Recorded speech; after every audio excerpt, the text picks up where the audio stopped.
তপতিস ব্লগের আরেকটি ব্লগে আপনাদের সকলকে অনেক অনেক স্বাগত এবং অনেক অনেক ভালোবাসা জানাই। তো আজ তুলে ধরবো আমি মহাকালেশ্বর মন্দির দর্শন করেছিলাম। সেই মহাকালেশ্বর মন্দির দর্শনের কিছুটা অংশ আপনাদের সামনে আজ তুলে ধরছি। দেখতে থাকুন, আশা করি আপনাদের সকলের খুব ভালো লাগবে। তো আমরা তো ইন্দোরে স্টে করেছিলাম। ইন্দোর থেকে বাই বাসে আমরা মহাকালেশ্বর মন্দির দর্শনের উদ্দেশ্যে তুলে ধরার চেষ্টা করবো। জানি না আমার ভয়েসটা আপনাদের কাছে আসছে কিনা, অনেকটা আসতে বলছি। তো যথারীতি আমি চলে এলাম।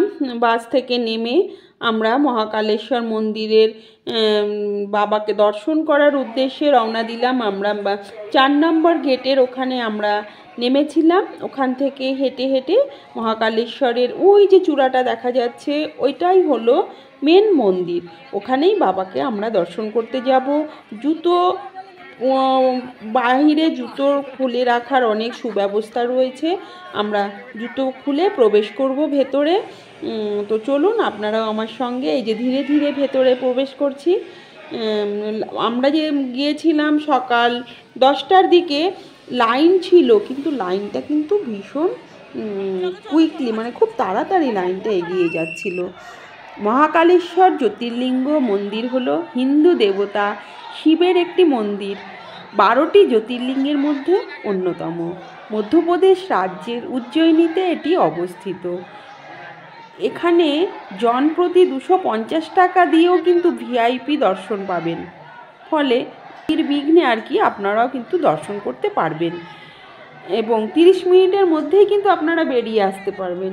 আমরা যেহেতু ট্রাভেলসের সঙ্গে গিয়েছিলাম, তো আমরা যথারীতি সাধারণ লাইন দিয়ে বাবাকে দর্শন করেছি এবং খুব সুন্দরভাবে দর্শন পেয়েছি।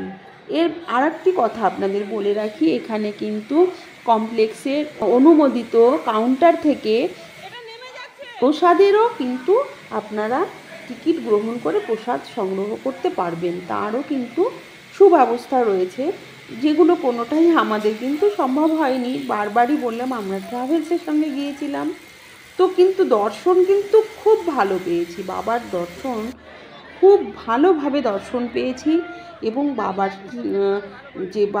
যে কি বলবো অভিষেক ওই টাইমে কিন্তু হয় না, কিন্তু আমি ওই টাইমে কেন জানি না আমরা বাবার অভিষেকটা দর্শন করতে পেরেছি। বা টাইমটা ছিল ঠিক 12টা 12:30 এইরকম, জানি না, যাই হোক।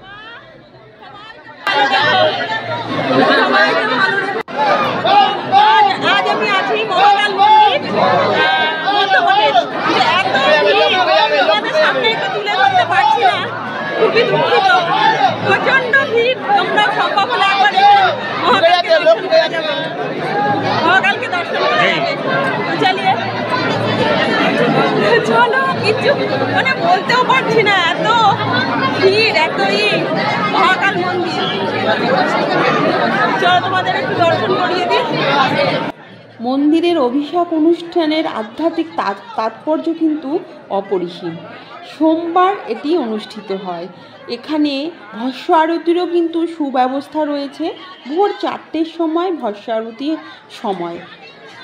আগের দিন মানে যেদিন আপনি ভস্য আরতি দর্শন করবেন ভোর 4টের সময়, রাত 11টার থেকে কিন্তু লাইন পড়ে যায় এবং আপনাকে অফলাইনে টিকিট সংগ্রহ করতে হবে কিন্তু 2 দিন আগে। এখানে ভারত মাতা একটা মন্দির রয়েছে মহাকালেশ্বর মন্দিরের পাশেই, সেখান থেকে অফলাইনে আপনাদের আগের দিন মানে 2 দিন আগে আপনাকে টিকিট সংগ্রহ করতে হবে আর রাত 11টায় লাইন দিতে হবে। অনলাইনেও টিকিটের সুব্যবস্থা রয়েছে। 1 মাস আগে আপনাকে অনলাইনে টিকিট বুকিং করতে হবে। 4টে থেকে 6টা পর্যন্ত কিন্তু ভস্য আরতি হয়। তো যাই হোক, এই যে দেখুন, আমরা এখন একদম বাবার একদম সামনে। বাবার কিন্তু এই যে অভিষেক চলছে। আমি জানি না কেন আমি দর্শন পেলাম। এই সময় নাকি দর্শন পাওয়া যায় না। বাবাকে অভিষেক করানো হলো, বাবাকে মালা অর্পণ করা হলো, সবটুকুই কিন্তু আমি দর্শন পেলাম এবং আমার মন সত্যি সেদিন ভরে উঠল আনন্দে যে আমি বাবার এই দর্শনটা পেলাম। এটাও কিন্তু একটা মানে ভাগ্যে থাকতে হবে, ভাগ্যে না থাকলে কিন্তু কিছু হয় না। খুবই ভালো লাগলো। তারপরে দর্শন পেয়ে ধীরে ধীরে আবার যথারীতি আমরা বাইরে বেরিয়ে এলাম। এবার করিডোরটা পুরো ঘুরে ঘুরে দেখব। বাবার বিভিন্ন রকম রূপ করিডোরের বাইরে, এত সুন্দর। আর আপনারা এই দুপুরে, মানে আমরা ঘুরেছিলাম দুপুর টাইমটায়, করিডোরটা এত রোদ গরম, তবুও কিন্তু কোনো কষ্ট হচ্ছিল না। সত্যি বাবার বিভিন্ন রকম রূপ দর্শন করছিলাম। এটা মানে আর যেতে পারবো কি না সেটা তো আর আমার জানা নেই, বাবা চাইলে ঠিক পারবো। তাই তবুও মানে আমি পুরো ভেতর করিডোরটা পুরো ঘুরে ঘুরে দেখলাম এবং বাবার বিভিন্ন রকম রূপ এখানে আমি দেখতে পেলাম। সত্যি মন প্রাণ একদম সমস্ত কিছু কিন্তু জুড়িয়ে যাবে। এটা হলো ভারত মাতা মন্দির, পাশেই। ভারত মাতা মন্দিরে আমি প্রবেশ করিনি, কারণ আমার একটু পায়ের সমস্যা। আমি আর ওটা অনেক সিঁড়ি বেয়ে বেয়ে ওপরে উঠতে হয়। আপনারা অবশ্যই দর্শন করবেন। আমাদের ভেতরে কেউ কেউ দর্শন করেছে, বলেছে যে খুব ভালো, ভারত মাতার মন্দিরটাও খুবই ভালো। আপনারাও অবশ্যই যাবেন, দর্শন করবেন।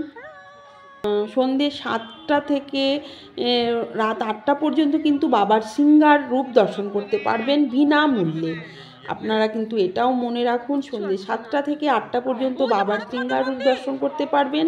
আপনারা যদি ওখানে থেকে যান তো আপনারা অবশ্যই সন্ধেবেলাও একবার বাবার সিঙ্গার রূপটা দর্শন করে আসবেন। আমরা যেহেতু আমাদের ওই দিন ট্রেন ছিল, আমরা আর সন্ধেবেলায় যেতে পারিনি, কিন্তু করিডোরটা ঘুরতে যে এত ভালো লাগবে সেটা কিন্তু আপনাদের আমি ঠিক ভাষায় বলতে পারছি না। সত্যি মনোমুগ্ধকর একদম, কি বলবো। বাবার বিভিন্ন রূপ দেখে আর চোখ ফিরে আসে না, রোদ মাথায় লাগছে, আর করিডোরটা এত বড়, ঘুরতে কিন্তু প্রচুর সময় লাগছে, তবুও কিন্তু ভালো লাগছে। আর একটা কথা বলে রাখি, এখানে কিন্তু থাকারও খুব সুব্যবস্থা রয়েছে।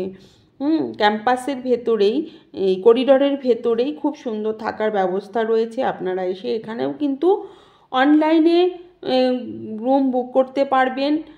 3 বেড 2 বেড সমস্ত কিন্তু এই করিডোরের ভেতরে সুব্যবস্থা এখন হয়ে গেছে।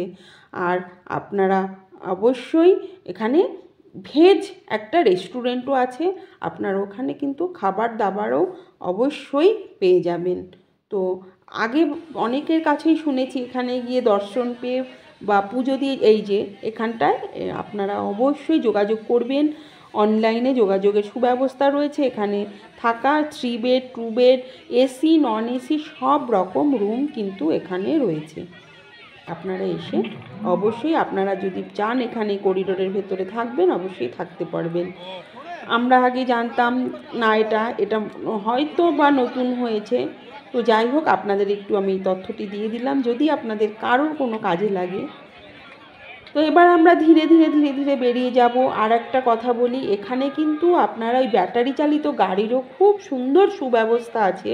যদি মনে হয় আপনারা পায়ে হেঁটে আর এগোতে পারছেন না, বিনামূল্যে আপনারা কিন্তু করিডোরটা ঘুরতে পারবেন এবং বাবার মন্দিরের কাছে যেতে পারবেন। দেখুন মন্দিরের চূড়াটা দর্শন করুন। আমি তো বারবার মনে হচ্ছিল না যে আমি ওখান থেকে চট করে বেরিয়ে আসি, কিন্তু কি করব, নিরুপায় গিয়েছিলাম আমি ট্যুর ইন্ডিয়ার সঙ্গে ট্যুর করতে। তো যথারীতি তাদের মত মতোই আমাকে চলে আসতে হলো। এখানে আমরা অনেক ফটো তুলেছি। দেখুন বাবার কত সুন্দর রূপ। আজ আমরা এসেছি মধ্যপ্রদেশের মহাকাল মন্দির, তাই না? মহাকাল মন্দিরে এসেছি, বাবার খুব সুন্দর দর্শন পেয়েছি। আর এখানে দেখুন একটা শিব বাবা নাগমাতার মাথার ওপরে, খুব সুন্দর লাগছে, অপরূপ দৃশ্য। তো কেমন লাগলো তোমার? পুরো দর্শন পেয়েছো তো? খুব সুন্দর দর্শন পেয়েছি। আপনারা আসবেন একবার অবশ্যই, হ্যাঁ, সময় সুযোগ হলে দর্শন মিলবেই, বাবার দর্শন মিলবেই, অবশ্যই আসবেন। ঘন্টা দেড়েক দুয়েক লাগবে, হ্যাঁ, একটু সময় সাপেক্ষ, আপনারা আসবেন, দর্শন করবেন, খুব ভালো লাগবে। চলুন। তো যথারীতি আবার একটু, মানে করিডোরটা এত বড়, মানে আপনারা ঘুরে শেষ করতে পারবেন না। শেষ তো করতেই পারবেন, কিন্তু প্রচণ্ড সময় সাপেক্ষ। এবং আপনার এক জায়গায় দাঁড়ালে, বাবার একটা রূপ দর্শন পেলে না, ওখানে আপনাকে 5 মিনিট দাঁড়িয়ে থাকতেই হবে। আপনি ওখান থেকে সহজে আপনার মন চাইবে না যে আপনি বাইরে বেরিয়ে আসুন। আর আমি শুনেছি এটা কিন্তু রাতে যখন এই আলোগুলো জ্বলে ওঠে, রাতের মহাকালেশ্বর মন্দিরের রূপ কিন্তু আরোই নাকি সুন্দর, অপূর্ব সেটা। যাই হোক, আমাদের সৌভাগ্য হয়নি, আমরা বেরিয়ে এসেছিলাম। আপনারা যদি যান অবশ্যই ওখানে যদি আপনারা থাকতে পারেন বা আশেপাশের কোনো হোটেলেও অবশ্যই একবার রাতের মহাকালেশ্বর মন্দিরটাও কিন্তু দর্শন করবেন। আমি শুনেছি যে ওখানে গিয়ে যে রাতের মহাকালেশ্বরের মন্দিরের রূপ আর দিনের মহাকালেশ্বরের মন্দিরের রূপ কিন্তু সম্পূর্ণ আলাদা। তো যাই হোক, আমি পুরোটা ক্যাম্পাস ঘুরে ব্যাটারি চালিত গাড়িবিহীন নিজের পা দিয়েই ঘুরে ঘুরে এই যে দেখুন এবার একদম মেন গেটের সামনে চলে এসেছি। এবার আমরা ধীরে ধীরে আমাদের যেখানে বাস দাঁড়িয়েছিল আর কি, যে ট্যুরের সঙ্গে গেছিলাম তাদের কাছেই আমরা এই যে এই রাস্তা দিয়ে ধীরে ধীরে এখন বাইরে বেরিয়ে যাব। তো আমার এই মহাকালেশ্বর যাত্রার অভিজ্ঞতাটা এবং বাবার দর্শন পাওয়া সত্যি ভাগ্যের ব্যাপার। তো আপনাদের সামনে একটু তুলে ধরতে পেরেছি, তার জন্য আমি নিজেকে ধন্য মনে করছি। যাই হোক, কেমন লাগলো অবশ্যই কিন্তু কমেন্ট করে জানাবেন। ভালো লাগলে আমার চ্যানেলটি সাবস্ক্রাইব করে রাখবেন। আবার নতুন কিছু নিয়ে আপনাদের সকলের সামনে ফিরে আসব। সকলে খুব ভালো থাকবেন, সুস্থ থাকবেন, সাবধানে থাকবেন। ধন্যবাদ।